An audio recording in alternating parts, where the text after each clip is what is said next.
Okay, so I got one of these RC-1 remote control units off eBay. It's about 20 bucks. And you get, basically it looks like this. Comes with a little strap thing for holding it on your camera, but we won't be needing that. Manual, we won't be needing that. Box, won't be needing that. And basically the way it works is you get your 7D in this particular case. And you go ahead and in AF drive mode, you go and switch it across to the 2-second delay.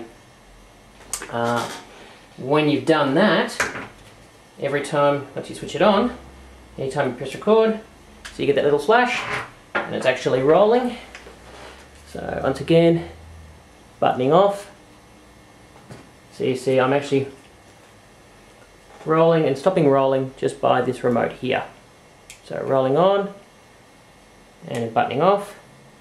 The only problem is it is quite directional. There's an infrared receiver here in the grip, and infrared being directional as it is, it has to be pretty much line of sight, like so.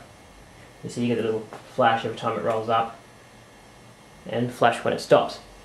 So what we want to do is actually pull this apart, get the transmitter, the little infrared transmitter lens thing, and get that out of the housing so we can position it where we want, whilst we have this somewhere easy for recording. So get rid of my 7D, chuck that over here. First thing you want to do is get the batteries out, which can be somewhat difficult, especially if you have no nails. So I tend to use a little screwdriver. This second one, there we are. Although if you bought it off eBay, you probably don't need to put the batteries in the first place. Now prying this thing apart, it can be difficult, as with most of these sort of plastic things that are available. They don't actually have any mounting screws or anything that hold it in place. It's all just with clips. So really what you want to do is you want to get some kind of thin tool. I'm using a screwdriver here, and just work around the edge until you can pull it apart. Now I've done this a few times on this particular one, so it's a bit easier, but it is unfortunately something that just requires a little bit of roughness, like so. As you can see, that just by the sound, you can see that it takes a bit of force. What you end up with is, I'll put this all back together again, this little red catch thing. You won't be needing this. This is what attaches it to the belt clip for your camera, so we won't be needing that little bit of red. The other two bits we will be needing, however, this little piece of metal, that's the battery contact. Technically I suppose you do need this. This is the switch recess to turn it on and off, and more importantly you end up with this little circuit board, which is what we want. So that switch sits on top there like so. So technically not necessary, but might as well keep it there.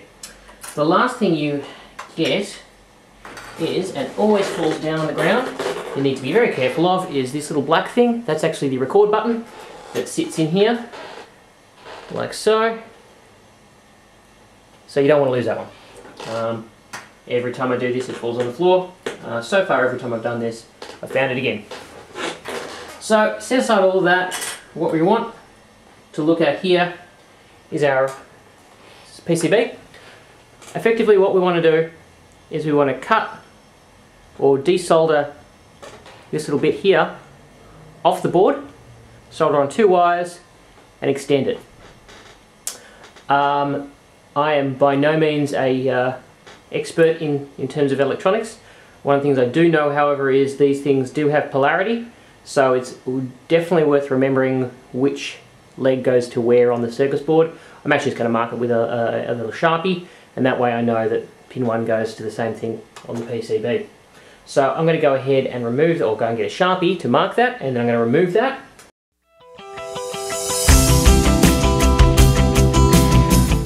One little tool that's really useful is one of these little solder suckers. Basically you charge it, heat the solder, press the button, and it sucks out a small piece of solder. So I'm going to see if I can actually remove this via solder. If not, I can always clip it.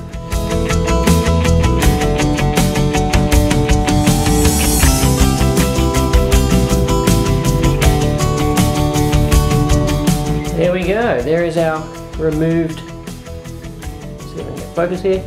There's our little removed piece. And there is our circuit board.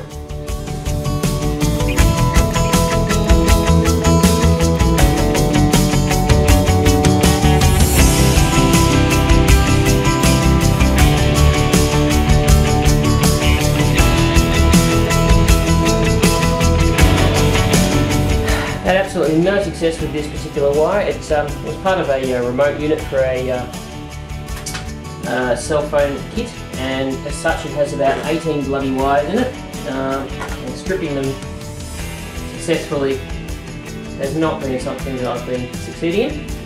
So when in doubt, I'm using an old set of headphone wires, just regular headphones, actually from the plane. So that should be a lot easier to deal with. So we want to solder this to our light. Now a couple of things, do want to put some shrink wrap tubing on this. It's always good to remember that you're going to do that before rather than after.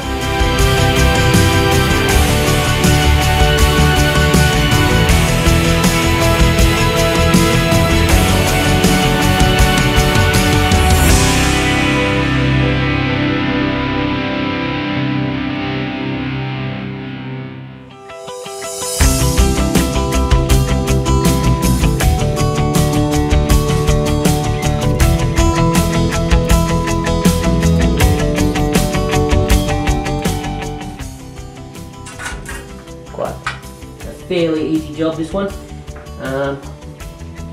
It's not exceedingly complex to do.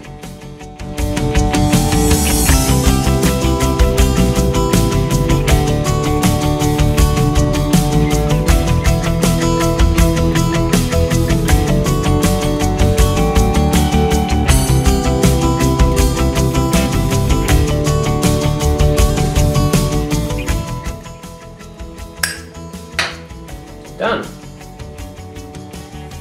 So there we have a nicely, or at least moderately nicely soldered up end of my remote. Still a bit warm from the heat shrink tube melting. So that's the part that we'll actually mount near the camera to fire the signal to the camera to start rolling. Other end. So now we need that PCB that we so very carefully set aside before.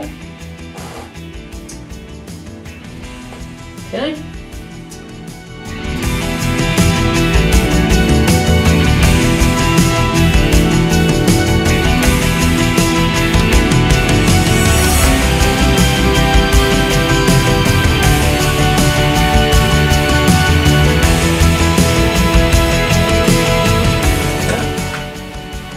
There we have our modified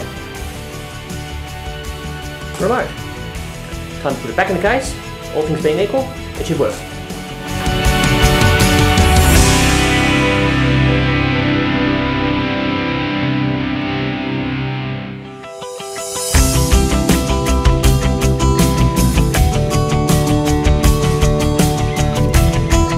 So I'll just zoom in a bit here with my remote. And there you go. Oh, you're not seeing that, sorry. I'll do it again. Hope it's not focusing. There you go. And one more time. That's it.